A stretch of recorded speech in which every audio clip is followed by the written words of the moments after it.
Graça e paz, estamos aqui nesta gravação da data de hoje, do dia 27 de julho de 2022, para o momento de estudo bíblico e de oração dessa quarta-feira. Quero convidar você que está acompanhando esta gravação para que tenhamos um tempo de oração, um tempo de meditação na Palavra de Deus e que assim Deus nos abençoe, nos guarde e nos dirija. Queria convidar você a abrir sua Bíblia na primeira carta de Paulo a Timóteo, no capítulo 2, versos de 1 a 7. Vou fazer a leitura aqui. Diz assim a palavra de Deus: Antes de tudo, pois, exorto que se use a prática de súplicas, orações, intercessões, ações de graças em favor de todos os homens, em favor dos reis e de todos os que se acham investidos de autoridade, para que vivamos vida tranquila e mansa, com toda piedade e respeito. Isto é bom e aceitável diante de Deus, nosso Salvador, o qual deseja que todos os homens sejam salvos e cheguem ao pleno conhecimento da verdade, porquanto há um só Deus e um só mediador entre Deus e os homens, Cristo Jesus, homem, o qual a si mesmo se deu em resgate de todos, por todos, testemunho que se deve prestar em tempos oportunos. Para isto fui designado pregador e apóstolo, afirmo a verdade, não minto, mestre dos gentios na fé e na verdade. Que o Senhor abençoe a leitura da sua palavra aos nossos corações. Vivemos tempos não muito diferentes do que de toda a história da igreja. Tempos de ataques, tempos de polarizações e de necessidades de orientação, necessidades de proteção para a igreja, para que haja liberdade de pregação do Evangelho. E mesmo em tempos de perseguições declaradas, perseguições ferrenhas, Deus não abandona seu povo, como bem sabemos e experimentamos e temos visto, não só no passado como no presente. Nosso papel diante da pregação do Evangelho, como o propósito de chegar a todos os homens, como nos diz a palavra de Deus, que todos os homens saibam que há um só mediador entre todos os homens e que todos cheguem ao conhecimento da verdade. Nesse propósito é que nós devemos orar por todos, interceder por todos, termos súplicas, ações de graças por todos os homens, inclusive pelos reis, pelos governantes, por aqueles investidos de autoridade, para que todos, não só a igreja, todos nós vivamos vida mansa e pacífica. Só Deus pode trazer paz, pode trazer tranquilidade ao coração do ser humano. Não importa a sua ideologia, não importa a sua posição, o seu trabalho neste mundo. E nós sabemos disso, a igreja sabe, os crentes sabem, e nós precisamos fazer sabida essa verdade a todos. Que nós possamos então praticar esse trabalho de oração, de intercessão, clamar ao Senhor por paz, por mansidão nos corações, sobre todos os homens, sobre todos aqueles que nos governam, sobre todos. E que assim nós possamos realizar o trabalho da igreja para a glória do Senhor e para a nossa alegria, para a nossa satisfação, para a nossa bem-aventurança. Na pastoral do último boletim da igreja, do último dia 24 de julho, o pastor Gustavo postou aqui um texto do pastor Osmar Ludovico e eu gostaria de lê-lo, porque ele fala de gratidão, de súplicas e de consagração em tempos de pandemia. E ele tem aqui então algumas orações que nós podemos repeti-la aqui e trazer para o nosso coração e fazer desse texto uma oração ao Senhor. Senhor, te agradecemos pela saúde de muitos e te suplicamos por cura para aqueles que estão enfermos.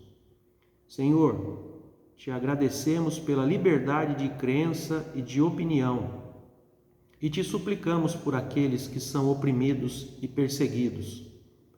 Senhor, te agradecemos pelas 3 refeições por dia, pelo teto e pela água encanada.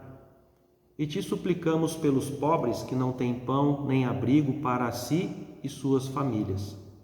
Senhor, te agradecemos por respirar e andar, e te suplicamos por aqueles que estão acamados e sufocados. Senhor, te agradecemos por estarmos vivos e te suplicamos por aqueles que vão morrer hoje. Senhor, te agradecemos pela ciência e pela vacina e te suplicamos pelos médicos e enfermeiros sobrecarregados e cansados. Senhor, te agradecemos pelas dádivas que recebemos de tuas bondosas mãos sem que as merecêssemos. Senhor, te suplicamos que alivie as dores e as angústias de tanta gente que sofre ao nosso redor. Senhor, nos consagramos a Ti para sermos consolo e encorajamento para os enfermos, para sermos solidariedade e empatia com os oprimidos e perseguidos, para sermos generosidade e envolvimento com os pobres e destituídos, para sermos indignação e denúncia das mortes que poderiam ser evitadas, para sermos sinal de fé e amor para aqueles que vão morrer e para sermos sinal de consolo e esperança para seus familiares. Senhor, queremos ser instrumentos nas Tuas mãos para que o mundo creia, para que Tua Igreja seja edificada, para que este mundo seja melhor e o Teu reino de justiça e paz venha. Osmar Ludovico. Façamos desse texto, dessa oração escrita, nossa oração de coração nesse momento ao Senhor, e nós clamamos tudo isso a Ti, ó Deus. Pedimos tudo isso e agradecemos por tudo isso, suplicamos por tudo isso que lemos aqui, no nome do Senhor Jesus, como também nos instrui a Tua palavra, Senhor, para que tenhamos mansidão no coração, uma vida mansa, um coração pacificado, ó Deus. Não só a igreja, não só nós que cremos no Senhor, mas a todos, aqueles desesperados, aqueles que não conhecem o Senhor, que estão em suas ideologias, que estão em suas crenças, ó Deus, de alguma forma buscando, ó Deus, a vida, buscando felicidade, buscando realização. E nós sabemos pela Tua palavra que há um só Deus e um só mediador, que é o Senhor Jesus. Só nele, ó Deus, podemos conhecer paz e mansidão.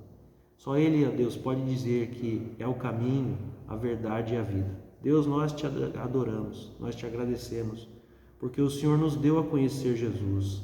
O Senhor nos tirou das trevas, da morte e nos transportou para o reino do Filho do Seu amor.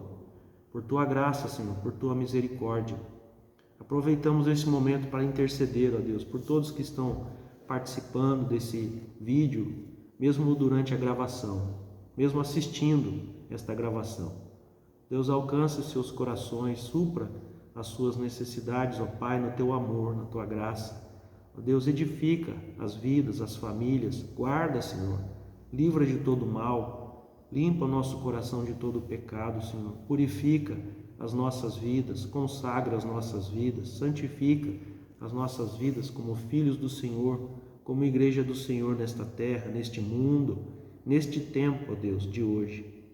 Clamamos, ó Deus, especialmente pelo Supremo Concílio, a realização, ó Deus, desse tempo de reunião, de decisões, de debates, de comissões, de discussões, de assuntos contemporâneos, de necessidades da Tua igreja, de necessidades deste mundo, de, ó Deus, de ideologias, de assuntos em voga, de pressões, de dificuldades, mas também de alegria, de tempo de gratidão, pela manutenção da Tua igreja, ó Deus, porque o Senhor é o Deus da igreja, o Senhor é aquele que morreu já pela igreja.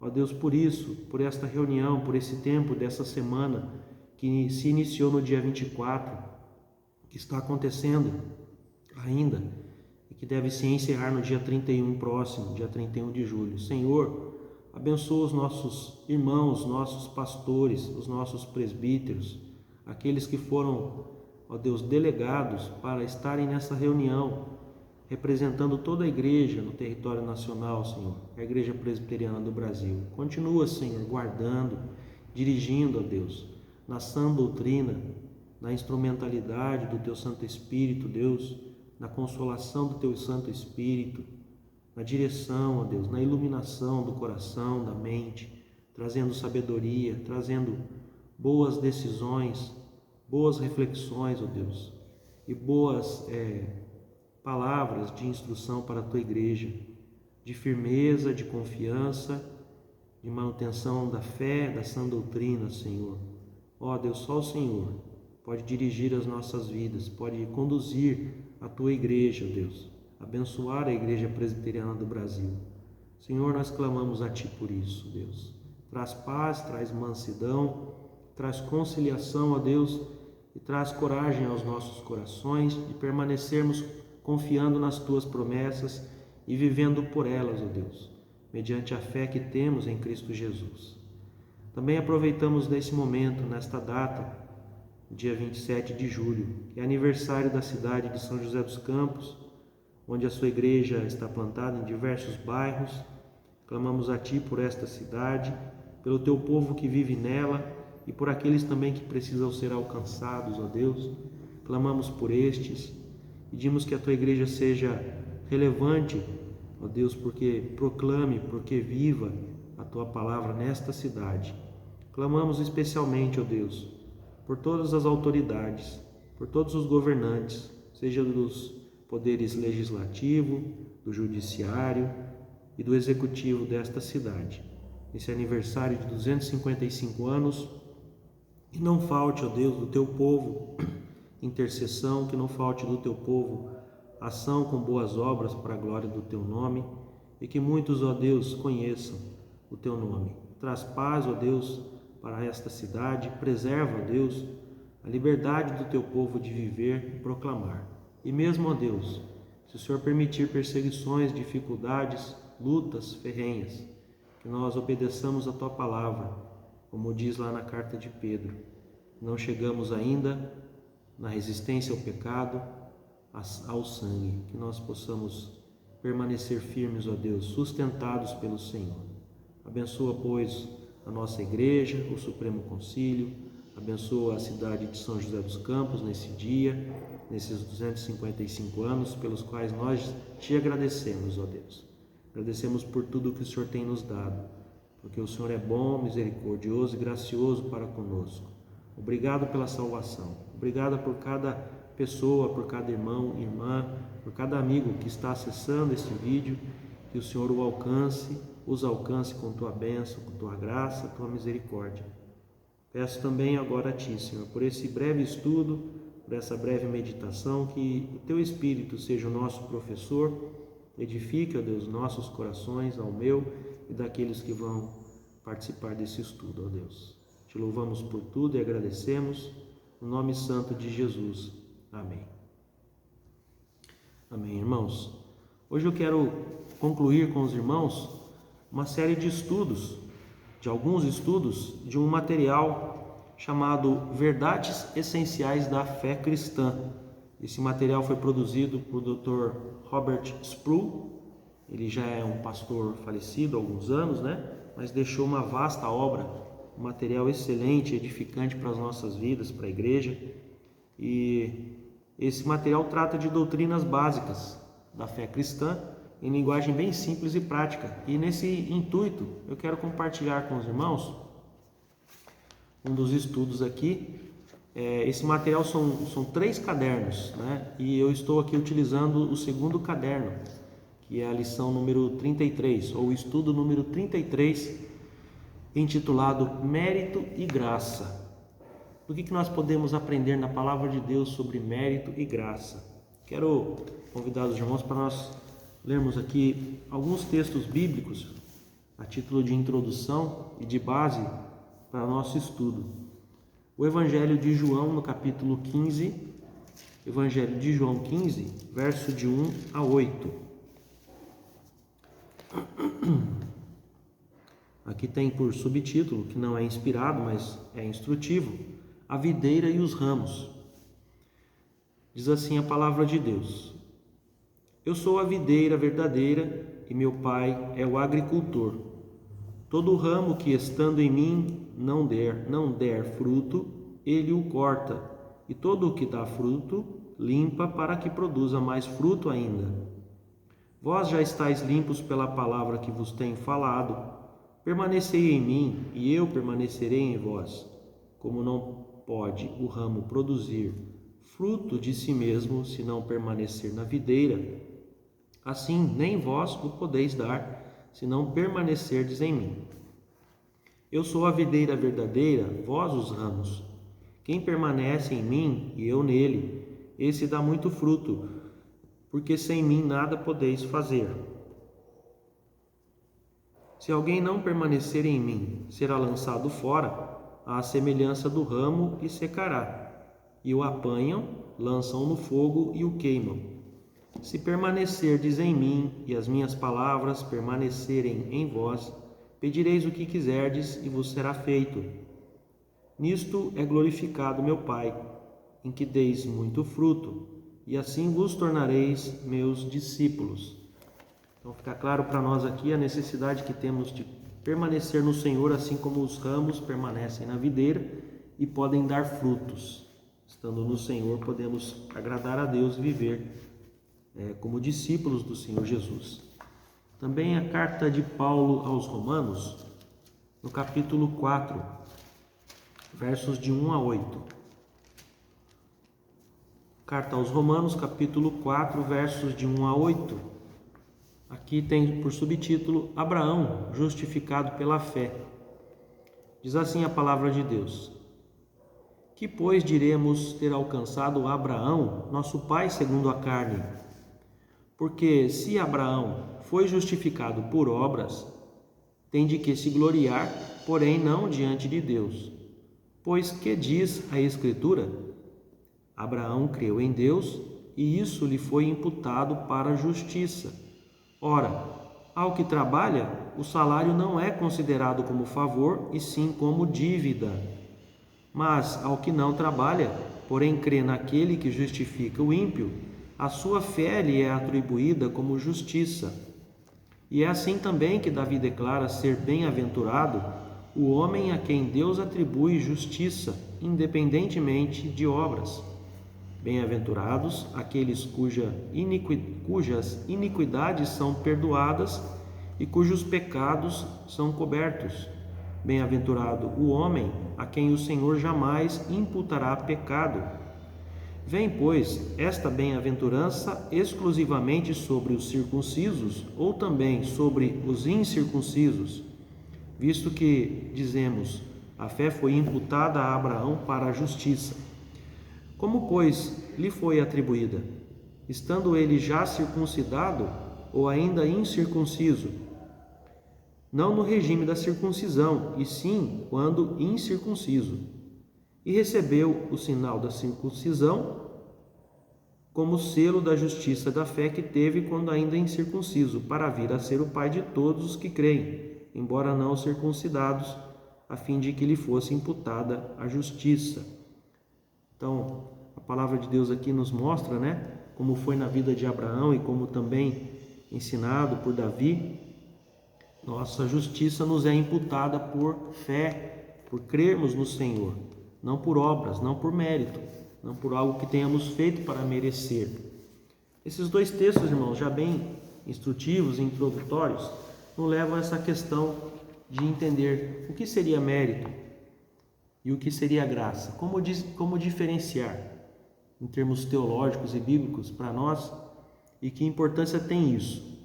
A questão do mérito e da graça é o cerne de um debate teológico histórico entre católicos e protestantes. E por que isso?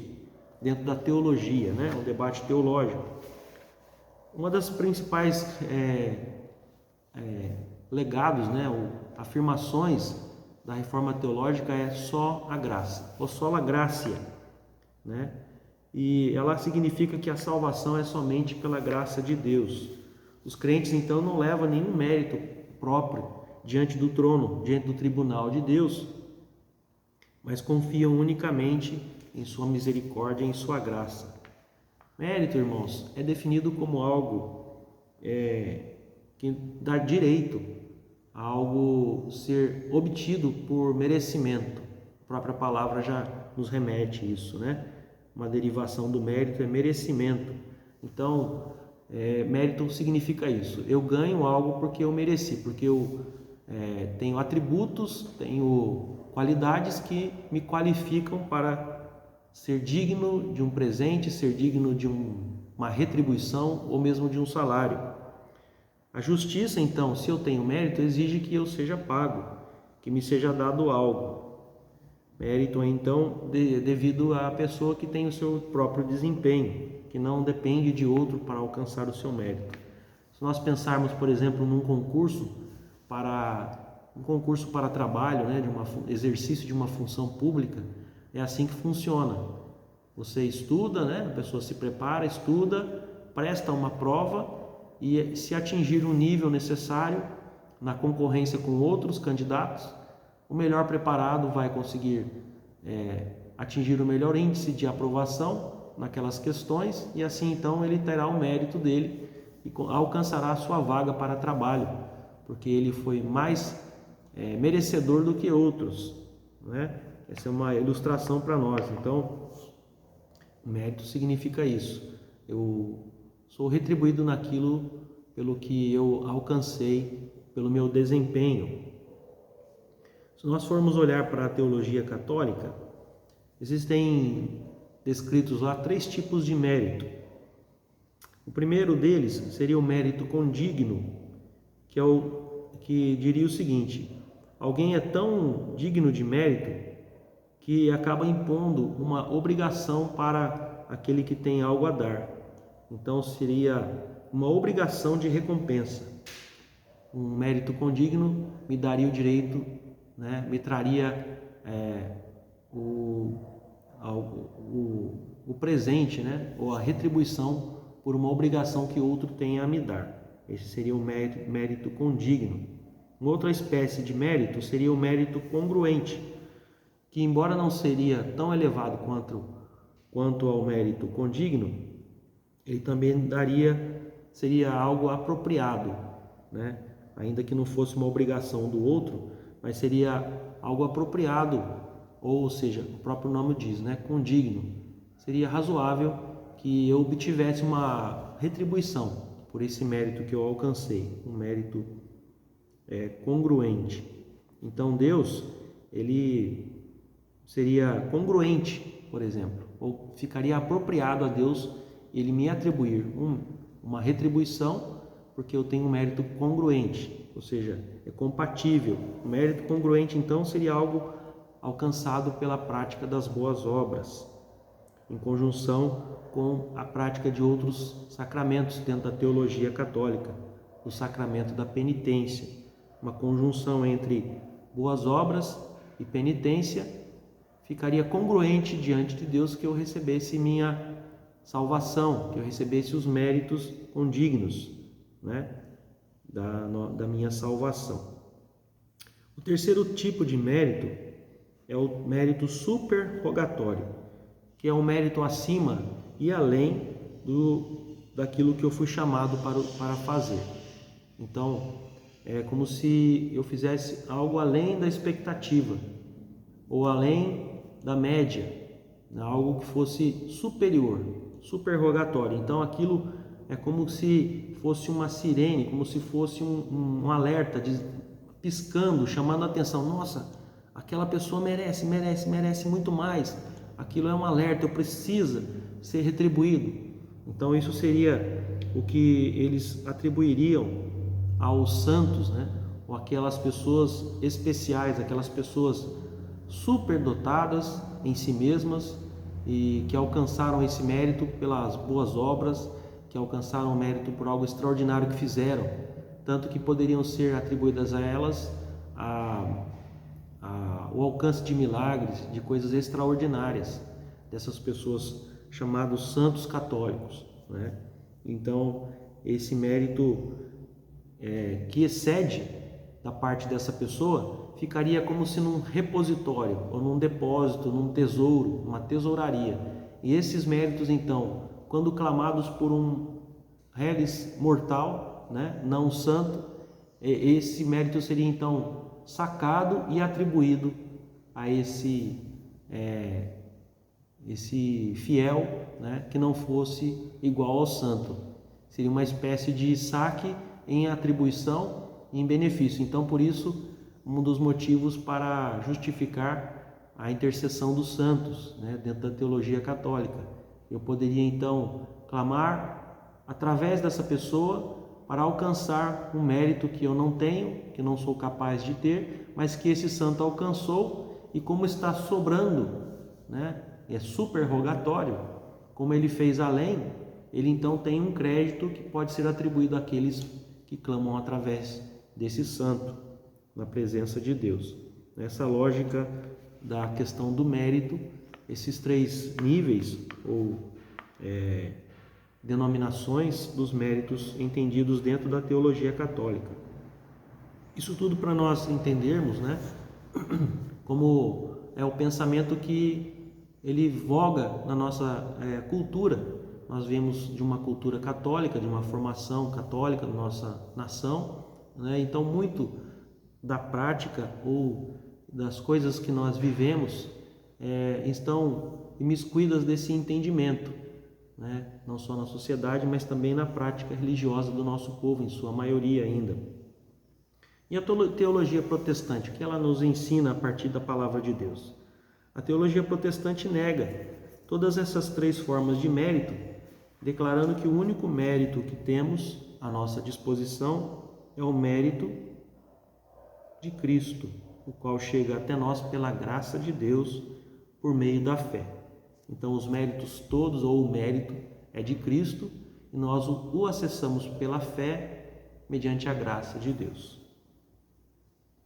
A graça é o favor não merecido de Deus. Esse é um conceito muito conhecido, muito facilmente entendido por nós. Entendemos que não há mérito nenhum e que o que temos de Deus é um favor imerecido, ou sua graça. É uma ação de Deus, ou uma disposição de Deus em nosso favor. Graça não é uma substância que pode existir ou ser inerente ao nosso próprio ser. Graça é algo que vem de fora para nós. Nós podemos crescer na graça, sim, podemos aumentar a medida da graça de alguma forma dentro de nós, mas somente pela assistência misericordiosa do Espírito Santo em nossa vida, que habita em nós. E assim ele age em nosso favor e age também sobre nós. Os meios de graça que Deus dá para nos assistir na vida cristã incluem as Santas Escrituras, a Palavra de Deus, os sacramentos, que são o batismo e a Santa Ceia, a comunhão da igreja, a oração e a própria instrução da igreja, a docência da igreja, onde nós somos nutridos. Esses são os meios de graça, pelo qual nós podemos receber mais graça, podemos aumentar a graça de Deus sobre nós, nesse sentido de vivermos mais dependentes, mais nutridos pelos méritos de Cristo, ou pelo mérito de Cristo em nós, mediante a sua graça. Então, irmãos, o que nós aprendemos, o que nós desfrutamos, o que nós podemos praticar? Primeiro, nossa salvação é só pela graça, sola graça. Isso é um ponto essencial da nossa fé, é um ponto essencial da nossa vida como igreja, da nossa prática, do nosso sentimento e do que nós também cremos. Então, é somente pela graça, irmãos. Isso foi o que motivou todo o trabalho de Lutero, quando ele, um monge católico, se deparou com a verdade de que nós vivemos somente pela fé. Não há mérito nenhum, irmãos. Somente pela fé na obra redentora de Cristo, nos seus méritos na cruz, no seu sangue perfeito derramado, é que pode nos dar salvação. É tão simples, é tão profundo e é tão eficiente, mas somente alcançamos esse conhecimento quando Deus resolve nos regenerar, tocar em nosso coração, assim como aprendemos também um dos estudos deste mês. Nas gravações aí o irmão pode consultar, quando aprendemos do que é o novo nascimento. É quando Deus, em dado momento na eternidade, resolve nos resgatar. Então ele nos salvou, ele nos chamou, nos justificou e nos glorificou na eternidade. Irmãos, que privilégio Que graça maravilhosa! Algo que nós nunca, jamais, nenhum ser humano, por melhor que seja no nosso nível de entendimento, nas suas capacidades, nos seus méritos, nunca, jamais ele pode comprar, ele pode ter méritos diante de Deus para alcançar o favor, para alcançar salvação. E nós temos isso de graça, por amor, por misericórdia, por toda a provisão que Deus nos propõe, nos tem dado em Cristo Jesus. Então é somente pela graça. Nós não temos nenhum mérito próprio pelo qual nós possamos chegar diante de Deus e como que obrigá-lo, como que apresentar a Ele uma nota de dívida e dizer: o Senhor tem que me salvar, eu tenho o direito de entrar no céu, porque alcancei por meus méritos a salvação. Não, irmãos, isso seria uma ofensa, é uma ofensa, porque nós estamos desrespeitando, nós estamos desconsiderando e desqualificando o sacrifício único, suficiente do nosso sumo sacerdote Jesus lá na cruz. Lá ele foi o supremo pastor, supremo sacerdote, profeta e rei. Ali, na pessoa de Cristo, na história da nossa salvação, ele é o nosso sumo sacerdote. Só nele temos a plena salvação e suficiente salvação.